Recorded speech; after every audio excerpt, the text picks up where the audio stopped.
Personal story segment tonight. Donald Trump needs to win more Hispanic votes if he is to become president of the United States. Thus, he agreed to an interview with Latina journalist Elvira Salazar today. But that interview never happened, and the whole thing turned into a bizarre situation. Joining us now from Miami is Elvira Salazar from Mega TV News. So I understand you were sitting with Mr. Trump, actually sitting with him at Mar-a-Lago, his resort in Palm Beach, and he just got up and left. Pick it up from there. It was basically in Miami, and he was at an event for Cuban veterans. And then my camera was ready, I was ready, he was in front of me. We were talking, I was explaining to him that I was thanking him, I should say, that he was taking this time to talk to Hispanic media. Remember, Mr. O'Reilly, that he has not spoken to any Spanish network ever since he became the nominee. So it was the first time that he was going to talk to us, and we were eager to hear him directly without any filters. And there he goes. Then all of a sudden he'd leave it. Now, but I want to be clear here.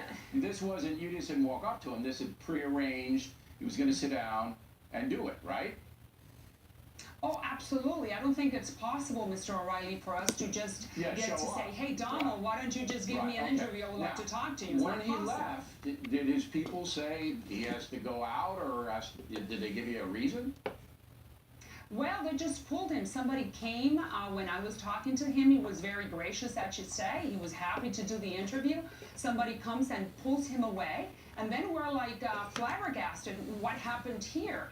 And then no one really could give me an explanation at the time. Really? 30 minutes later, Hope Hicks called me, and she is showing her deepest regret for what happened, apologizing and telling me that she really could not explain what happened, but that she assured us. That's the press person couldn't explain it. All right, so it remains a mystery.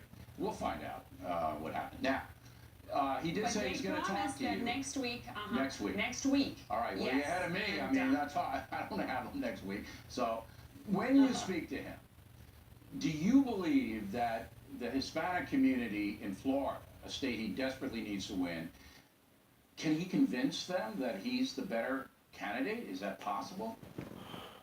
Well, I think it's the first time that he's going to be talking directly to the community without any filters. I think he's going to dedicate time and energy to explain to the Hispanic community who he is.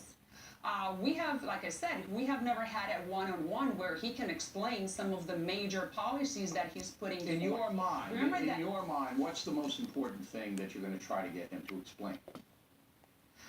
Two things that I think, or three things I should say. Number one is that immigration laws are being broken in this country every single day by two groups. Number one, the illegals, the ones that everybody talks about, mentions, people that are crossing the border, jumping the fence, defying the desert. But there's this other group called the Business Owners of America, who are offering those aliens or those illegal aliens jobs. So if we really want to, in this country, fix immigration, the problem, we have to be transparent. Yeah, so E-Verify and stuff like that. E-Verify. You don't need a wall. Some people think, sir, that you don't need a physical wall.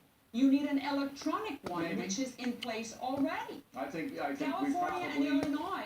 It'd probably be best to do both, to some extent. Fine, but let's talk about the other one as well. Don't you think? Let's be. Will you promise me next week when you get the interview with Trump, because I might not get one, you'll probably be there before me, that you'll come back and tell me, and we'll see some clips and everything about what you do, okay? Absolutely, I would love to be back, and thank you very much for inviting us. It's a pleasure to have you. Thank you. Plenty more as the factor moves along this evening. As you know, Black Lives Matter has been demonizing American police, but a stunning new study says the group's full of it. We'll have details. And some pop stars trying to make sure Americans will vote for Hillary. So get out the vote! For Hillary Clinton! We hope you stay tuned.